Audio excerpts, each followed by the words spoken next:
I'm going to start this show a little different than most of my shows where I'm just a goofy idiot doing a YouTube rant for nobody or 11 people. But I'm gonna start the show by playing this song. I don't know if you're a music fan or an Ozzy fan or... I'm literally shaking right now. I haven't done this in a long time, and I didn't even know if I wanted to do it, but I figured I should do it because this is the reason that I started this show, was to literally make my mom giggle. I really appreciate everybody who comes across my channel and who's watched me just be a goofball. And here's the secret. It was just to make my mom laugh. So I really appreciate you guys taking the time to listen to me just rant and be a human being trying to fucking live. So let's do this, you guys. By the way, you look fantastic today. Did I tell you that yet? Something about a girl in scrubs, you know what I mean? Let's do this. Hey, guys. Glad to see you, too. I'm going to play a song for you right now and start the show. You're listening to The CannaShow. It was Chicago's first and only live cannabis community comedy news and podcast show hosted by me, Raymond Vernon Parton III. But now it's just an everlasting, ever-going, episodic rant of where I am in my life. And I titled this show Change is Hard because it's like change is constant. And if you can't flow with it and you can't keep up, you're going to be left behind. It's that simple. So let's watch this video together.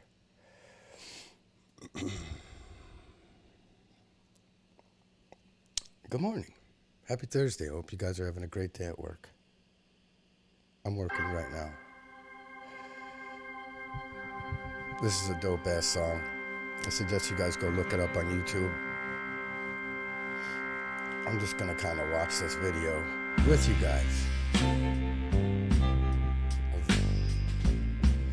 This is how YouTube makes me do it. I have to stop it just for a second. I'm just joking. Let's play that again for you guys. Where'd it go?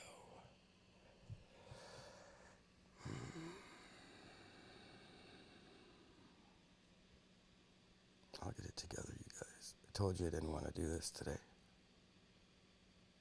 But I figured I would. And I figure stopping and starting it like that is just easier for YouTube. And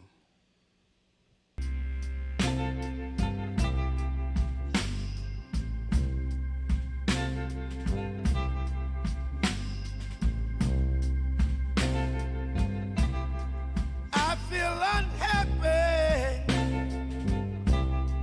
I feel so sad. I have lost the best friend that I ever had. She was my woman. I love her so.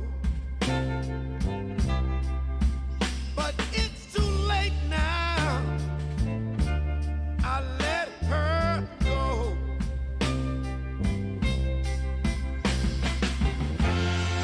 I'm going through changes.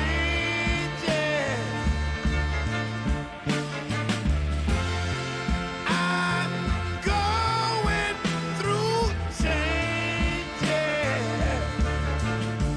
in my life.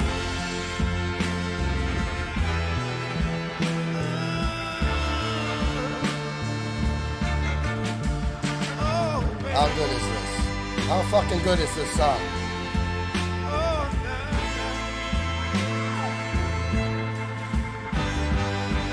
Listen to this scream.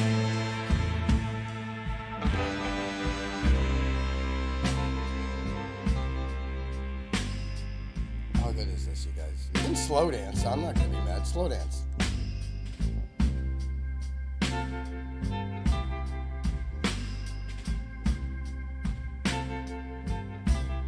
we shared the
Thank you guys for watching, and go tell someone right now that I'm live. Just text whoever. I don't care if you even like them. Just text them. Send them the link. It took so long to realize I can still hear her last goodbye. And now all my days are filled with tears. Wish I could go back and change these years.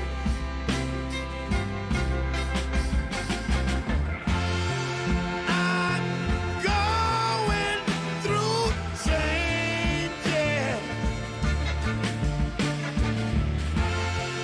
I'm going through changes. Oh, it hurts so bad.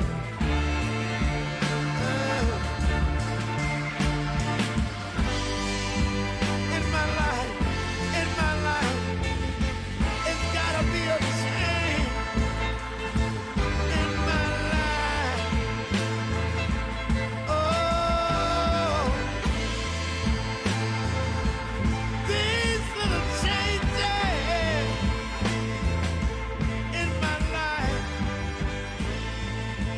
it hurts so bad. Seriously. I know, you've never heard anything that good.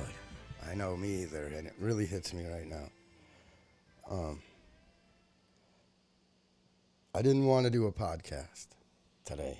I didn't want to do a podcast ever again, if I could be honest with you guys. I'm not sure if anybody has watched. I took a lot of my videos down, and again, it's ego where I think people would go back and actually watch any of my videos. But one of the reasons I started my podcast in my house 3 years ago, was because, Frank was there. Frank knows. It was just more or less a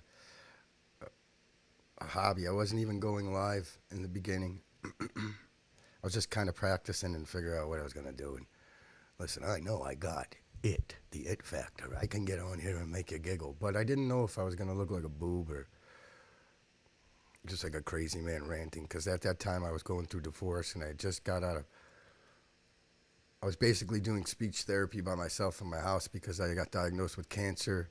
And they did 2 surgeries to my mouth where I couldn't talk.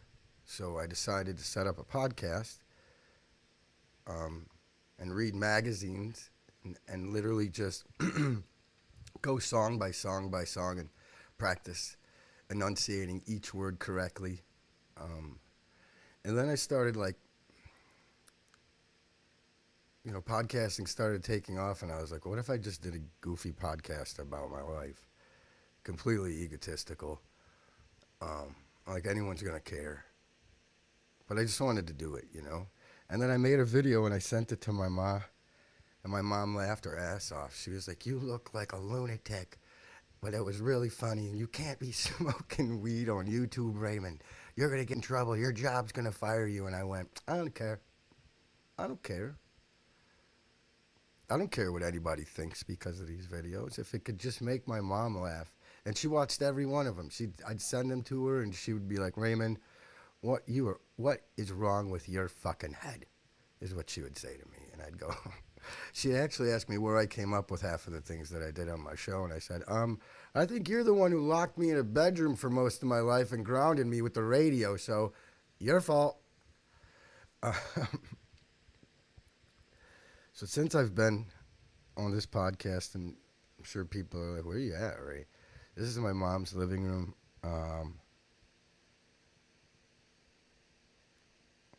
I really feel like an asshole that I never had my mom on here.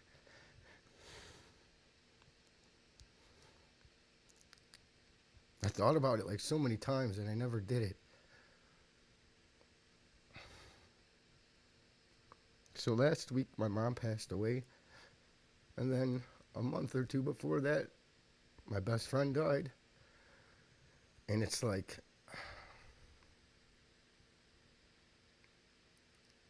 I was explaining to my son a couple of years ago when we were at the camper.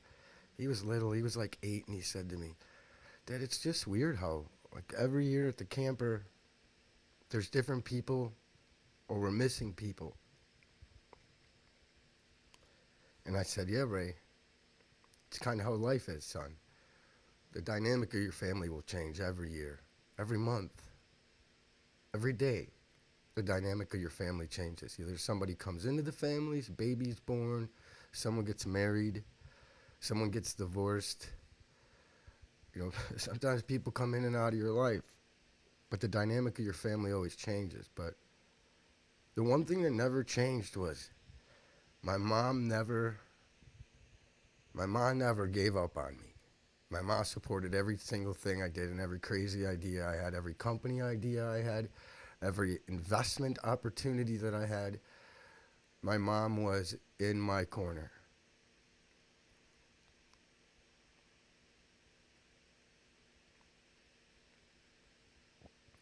People would be like, why do you think you're going to do, Ray, how are you doing it? You can't do that. And then I'd call my mom, I'd run it by her, and she'd go, yeah, Ray, you should do that. I don't know if your mom's like that, but clown school wasn't the best idea. Okay. But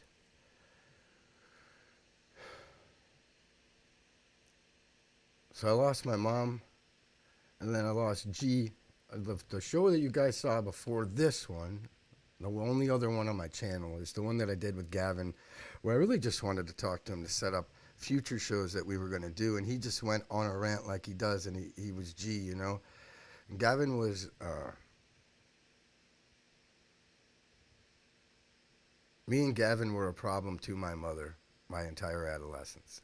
I did a podcast a while back where I talked about how I got arrested for shooting the garbage man in the face with an air rifle, with a pellet gun, when I was like 9 or 10. No, I was 7th grade. Me and Gavin ditched school and I shot the garbage man. I didn't mean to. Tried to shoot the turn signal. He walked in front of it. I got him right in the nose. I clipped him. Cut 2. My mom was in Vegas, and my stepdad bailed me out, so I didn't even get in trouble. But me and Gavin were... I didn't have a lot of friends when I was really little. I moved into that neighborhood in Hickory Hills, and I was little. I was the smallest kid in the neighborhood. I wasn't the giant that you see before you.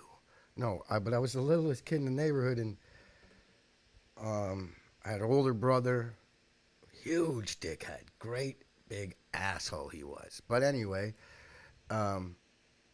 which is only one of the reasons that I didn't get my ass kicked my entire childhood, is because I had a giant older brother.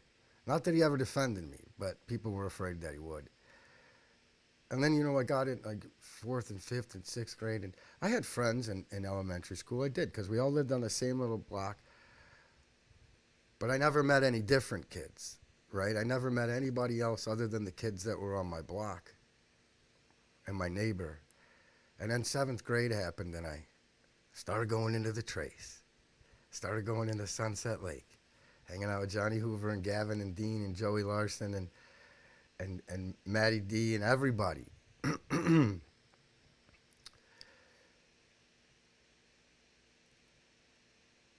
Gavin and John were the only white kids pretty much in that entire neighborhood, and we fucking got in so much trouble in there.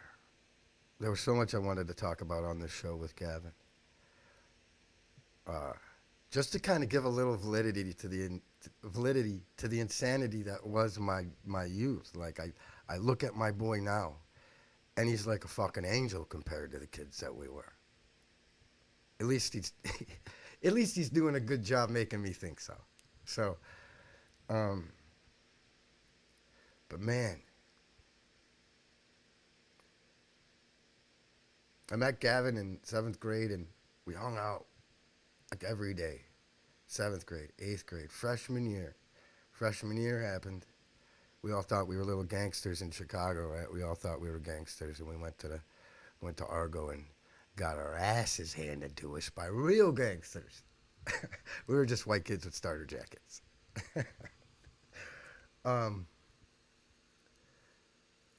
But then freshman year, I transferred schools. My dad kind of got a call from the school, and I either could get expelled or transfer to Stag, where I was like, look at all of these hippie kids.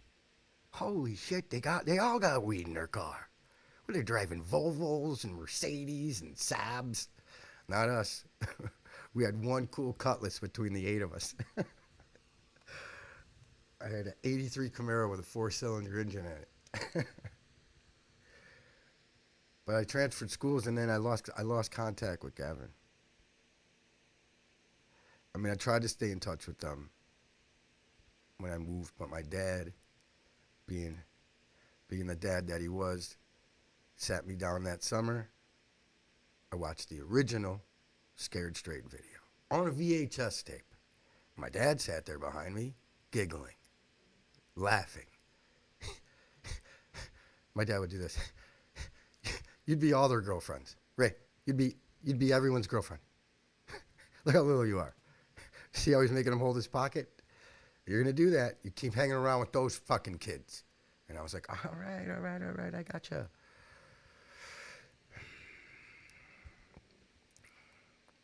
And out of all those kids, there's really only a couple of them left that I hung around with. I know people say that, but I'm not supposed to be saying that at the age of 45. The original name for this show was supposed to be called All My Friends Are Dead. And then somebody told me, Ray, that's the most morbid name for a podcast ever. I said, why? I would have 1 million awesome guests on, right? I would have 1 million awesome stories. I'd have people to have memories with if all my fucking friends weren't dead. But they are. And it sucks. And I'm only 45. And I got a couple of them left. But I really don't talk to anybody. I just kind of talk to fucking YouTube, apparently. And I don't even know how that's going. I mean, I've got 19 subscribers now, so I'm doing pretty good. They told me I'm big in Guadalupe, so I don't even know where that is. I thought it was next to Hickory and Justice, but apparently it's somewhere between Canada and one of the other continents. Anyway, that's what it was supposed to be called. All My Friends Are Dead. Because I was just going to tell stories about, like, what me and this kid did, what me and that kid did, then kind of call people and see if they wanted to talk about it. And there's, the guy who should write the book is Rodney. Because he was, he was like the coolest older brother that nobody ever had, except for Frank.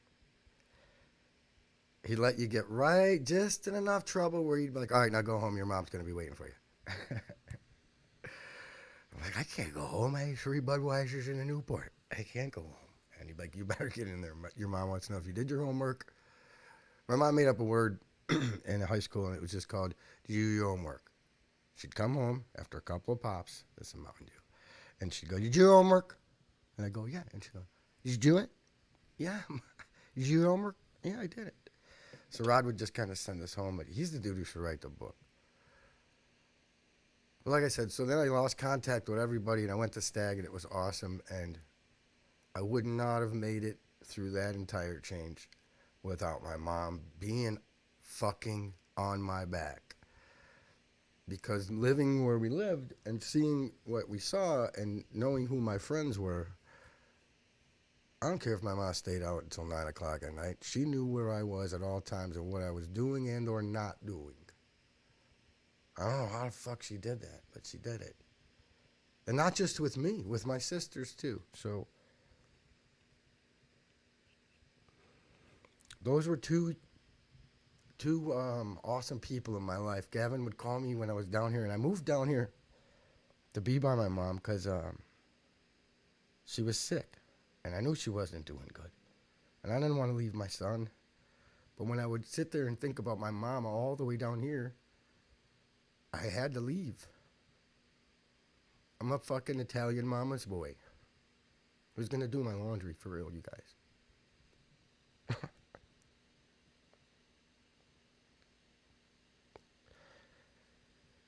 So then when everything happened, like this last 2 months, I was just like, and then just this week, and change is so fucking hard.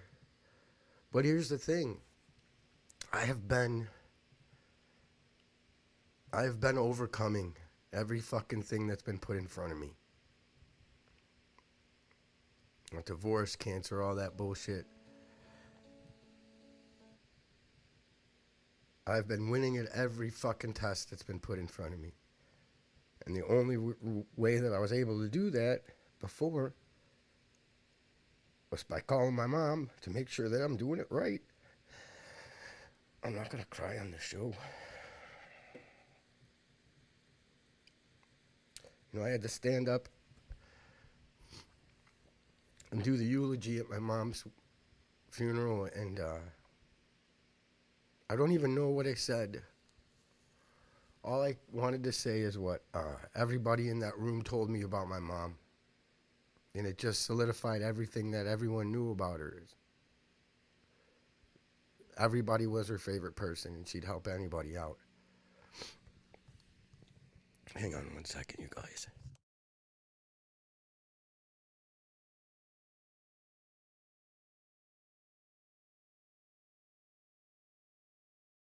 I think I lost like 8 pounds in boogers over the last couple of weeks.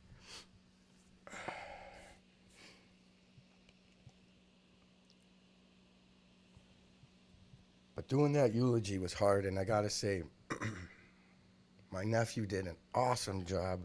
It's the most I ever heard that kid talk, and he's such a great speaker, and he's got such a great speaking voice, and what he said up there was very powerful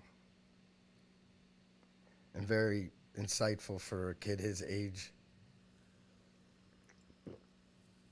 I think he could actually teach me a lot, because I don't know shit, you guys. I know how to plug all these cords in. But I came down here 2 years ago in October. It'll be 2 years since I left Chicago.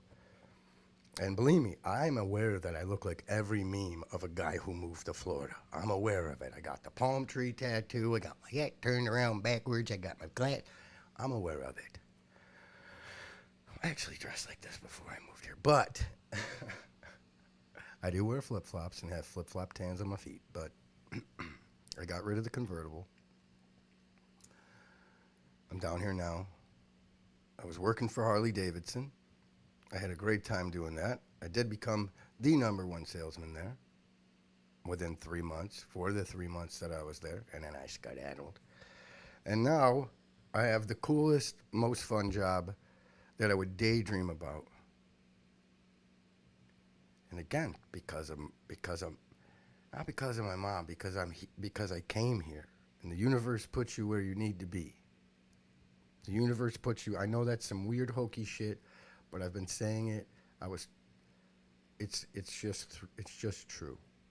And so when I came down here, I drove by this place. Literally, when I got off the highway the first day, I drove past this place that I now work at, and I thought that would be the coolest gig ever.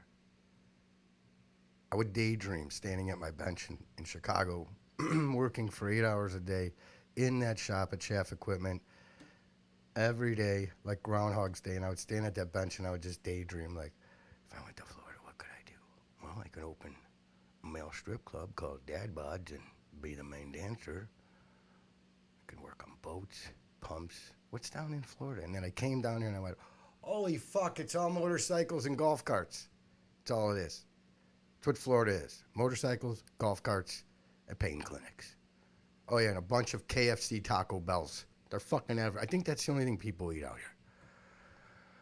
But I came down here 2 years ago to be with my mom.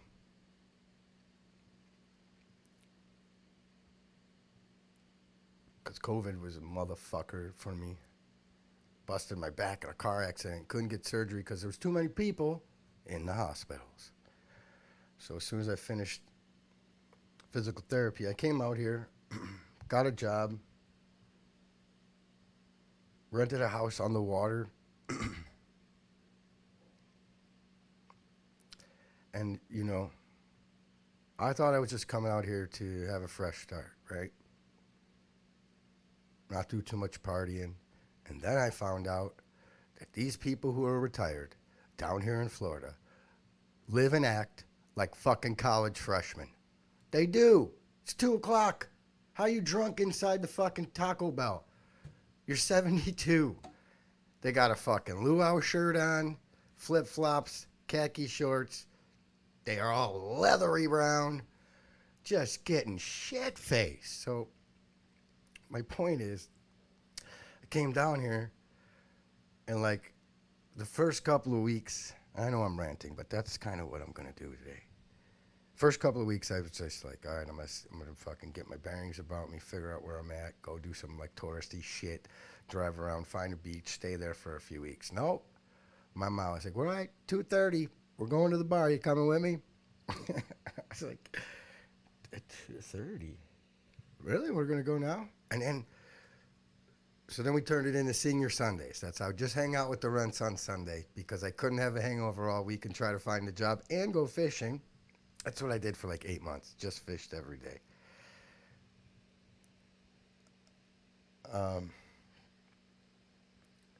2:30 every day. They'd be at another place. Marley music playing. Tiki bar. Really cool DJ, my mom says. You gotta see this guy, Raymond. He plays all the hits from the 70s and 80s. I was dancing last night with a little gay man. All right, Ma. I'll go with you and check out Devon, the daytime DJ at this tiki bar. And then it just became like every other day. Every day I'd meet my ma and Ron at a different place, or she'd be going to a different place. And it was just every day. I got to have the best memories ever as an adult with my mom that I never would have had the opportunity to do. So my point is, thank God for COVID. You know what I mean? That thing is doing great. No, but I got to spend more time with my mom than I actually ever would have realistically. You know, when I came down here, I'm like, I'm going to go fucking stay with my mom. I didn't stay long. That's why I got that house. I was like, I got to go. I can't hear. You got goddamn toothpaste all over the sink, Raymond. Jesus Christ, I just cleaned in here. I'm like, all right. For rent. Okay, let's go. We'll maybe go a couple of blocks away. She can't come to the house. We just won't tell her which one's mine. Okay. But when I came down here, too, then, you know, I got to really talk with my mom and figure we had some great conversations about just everything. Things that I thought were that I had made up in my head from my youth. She clarified a lot of things through, you know, my mom and dad got divorced when I was little, and there's things that I didn't remember or might have kind of filled in the blanks in my own head about what happened at certain points. And we got faded off of a Blunt Dr. Red fucking blunt. I got my mom to smoke the shit out of this thing with me, and we had a really deep conversation after that. And I'd like to thank Blunt Doctor for that. I would have never had the opportunity to smoke a blunt with my mom if I didn't come here, you guys.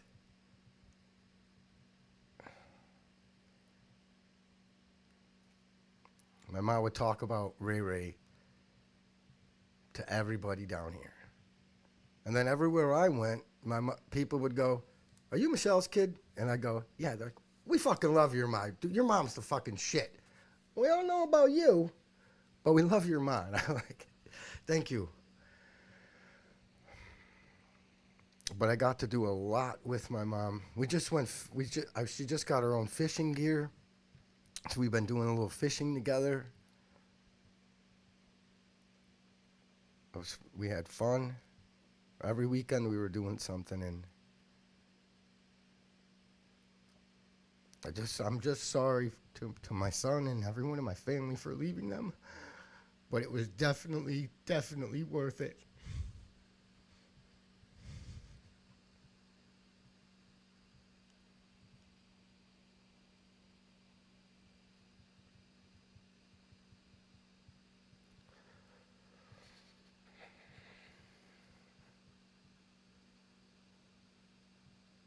I know this isn't the most entertaining and funniest podcast you've ever saw, which I have been known to do. I forgot all my dance moves. I don't have any good jokes this week. I'm not even sure if this show was going up because I might have been bounced because of the song, but at least I got to sit here and talk to myself like a weirdo. That's my favorite thing to do. Javi, I know you're wondering. He's outside, passed out, underneath that palm tree in the front yard because someone wanted to do AM drinking, as he calls it. I said, Javi, it's day drinking. He goes, not if you start in the AM. And I said, all right, Javi, you got me on that one, bub. So he's all liquored up, passed out underneath the tree out front, wearing my mom's shoes. I told him, dude, that's weird. But he's pretty busted up, too. So again, I know that my podcast looks silly and well, at least somewhere in my head I think it does. But people tell me I get mixed reviews on my podcast. But it was really just to make my mom laugh and to vent and to let everybody know that I was kind of losing my mind after a divorce and my house blew up on itself. And if you go back and watch, I lived in a hotel for 44 days. My insurance company put me in the top of the Hilton for 44 days while they put my fucking house back together. And then I went from that to a condo to a disastrous issue there in the beginning. Then the car accident, and they stole my fucking motorcycle. The neighbors across the street did in Tinley Park, little fuckheads. And then the judge asked me to politely leave the city, so I concurred. Is that the right word? I don't know. And then I came here and wanted to change shit.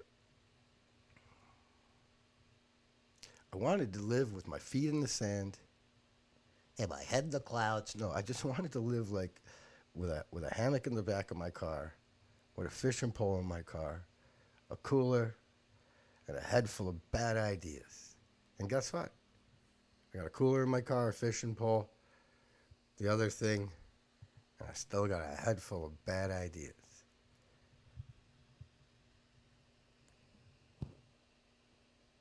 I'm going to go do one of them.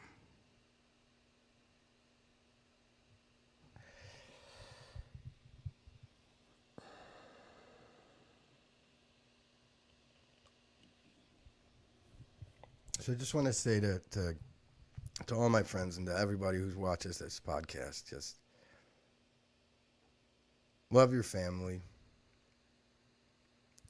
Talk with them. Let them know how you feel.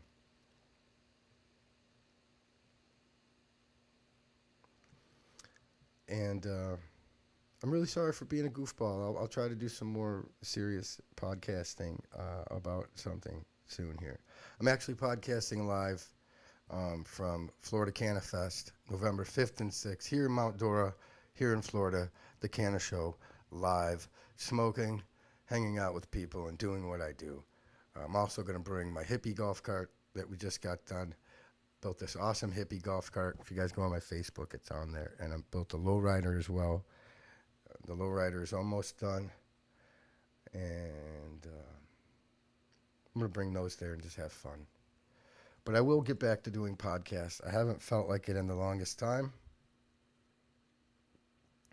Because change is hard. So, thank you guys, though. And I'll see you on the next version of the CannaShow. Live from somewhere in the world. I'm actually at my mom's house now.